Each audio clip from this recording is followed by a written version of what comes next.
memiliki firman Tuhan pada hari ini, yaitu hati yang terbeban. Hati yang terbeban, yaitu hati yang terbeban melihat jiwa-jiwa yang keberatan. Hati yang terbeban melihat jiwa-jiwa yang menderita. Hati yang terbeban melihat jiwa-jiwa yang hidup dalam dosa. Kita mengetahui manusia yang hidup dalam dosa tanpa beroleh keselamatan, mereka akan menuju neraka selama-lamanya. Neraka itu sangat mengerikan, saudaraku. Sangat menyakitkan, saudaraku. Dan selama-lamanya, saudaraku, biarlah kita rebut mereka, sentaka mereka daripada hukuman yang kekal tersebut. Ingat famili-famili kita yang belum selamat, doakan mereka sungguh-sungguh dengan hati yang terbeban, hati yang berbelas kasihan. Tuhan pasti mendengarkan doa kita. Dan saya percaya kalau kita berdoa dengan hati yang sudah terbeban, hati yang merindukan sungguh-sungguh jiwa itu diselamatkan, Tuhan akan mendengarkan. Karena permohonan kita seturut dengan kehendak Tuhan. Sebab firman Tuhan berkata, Dia sendiri tidak suka seorang pun binasa, tetapi Tuhan suka supaya semuanya sampai kepada pertobatan, sampai kepada keselamatan. Oh saudaraku, bangunlah saudaraku, bangkitlah saudaraku. Jangan mau sama seperti orang dunia ini memiliki hati yang beku, hati yang tidak peduli, saudaraku. Kebanyakan hati manusia sekarang ini tidak peduli orang lain, sudah egoistis. Tetapi mari kita kembangkan hati kita, bukan mengasihi diri kita, memperdulikan orang lain, menolong orang lain, saudaraku. Miliki hati yang terbeban, saudaraku. Kita akan melihat satu contoh mengenai hati yang terbeban, hati yang berbelas kasihan dalam buku Nehemia. Kita melihat Nehemia sendiri. Nehemia adalah seorang yang berhasil membangun kembali tembok Yerusalem yang sudah runtuh. Saudara, kalau dikatakan tembok Yerusalem, jangan saudara berpikir tembok Yerusalem hanya seperti dinding ini saja, tebalnya barangkali setengah meter. Tidak, saudaraku. Tembok Yerusalem, saudaraku, mempunyai tebal kira-kira 6-7 meter. Begitu tebalnya tembok itu, sehingga kereta berkuda bisa berlari di atasnya. Itu yang akan dibangun, dan itu sudah berserakan, bertaburan, karena dihancurkan oleh musuh.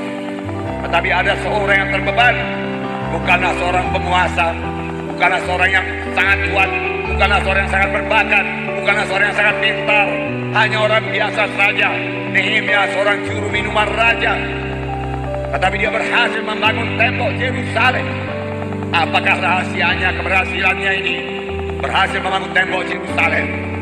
Saudaraku, saya mau terangkan kepada saudara bahwa Nehemia berhasil bukan karena kekuatan yang luar biasa, atau kuasa yang ada padanya, kedudukan yang tinggi, atau modal yang besar. Bukan. Nehemia berhasil karena karakter. Karena karakter. Saudaraku, karakter rohani ada pada Nehemia. Karakter Tuhan ada pada Nehemia. Saudaraku, karakter Tuhan bukan hanya milik Nehemia. Karakter Tuhan, yaitu buah Roh Kudus, ditawarkan kepada anak-anak Tuhan pada akhir zaman ini. Ini perlu kita kejar, ini perlu kita miliki. Karakter rohani seperti ini yang membawa kita kepada keberhasilan. Saudaraku, Nehemia sama sekali tidak mementingkan diri sendiri. Apa yang dia kerjakan, apa yang dia bangun bukan buat dirinya. Apa yang dia bangun buat orang lain. Apa yang dia bangun untuk kemuliaan bagi nama Tuhan. Yerusalem jangan dicemoohkan orang, tetapi Yerusalem mempermuliakan nama Tuhan. Dia tidak membangun kerajaannya. Dia tidak membangun kerajaannya. Dia tidak membangun kerajaannya. Amin. Dia membangun kerajaan Tuhan. Amin. Saudara yang kekasih dalam nama Yesus, saya akan membacakan kepada saudara Nehemia yang sangat terbeban. Jika dia berdoa, dia puasa, dia menangis darah selama 4 bulan lamanya. Nanti diterangkan mengenai bulan-bulannya ini. Tapi saya bacakan lebih dahulu kepada saudara dalam Nehemia pasal 1 ayat 1 sampai 4. Saya bacakan.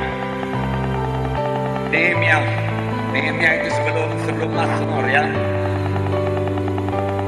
Nehemia pasal 1 ayat 1 sampai 4 saya bacakan. Riwayat Nehemia bin Hakaliah.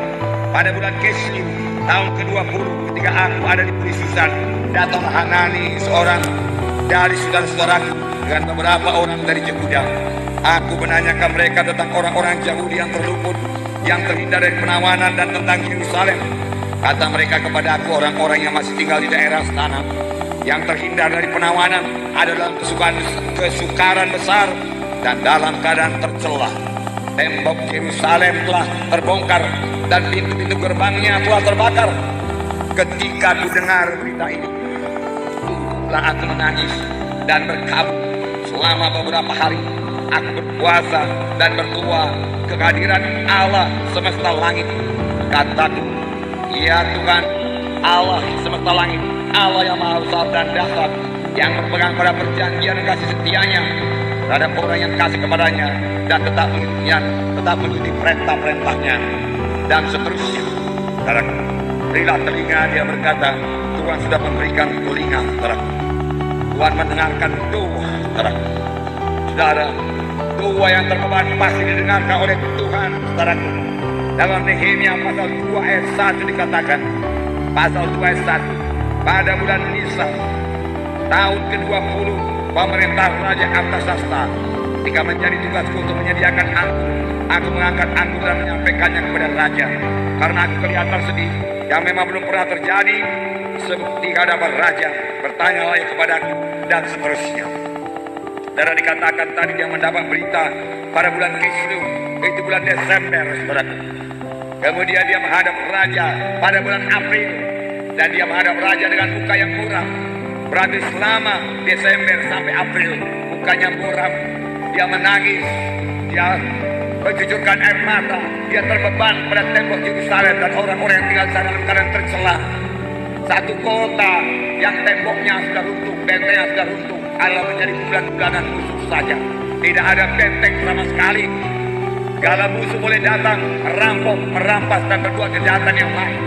Ini sangat terbeban, memberati hati dari Nehemia, dan dia berdoa, puasa, menangis, berkabut selama 4 bulan. Dan kalau kita baca buku Nehemia ini, dia membangun tembok Yerusalem hanya dalam tempo 52 hari. Lebih banyak berkabut, lebih banyak jam-jam doanya daripada waktu yang dipakai untuk membangun tembok itu sendiri. Inilah dia orang yang berhasil.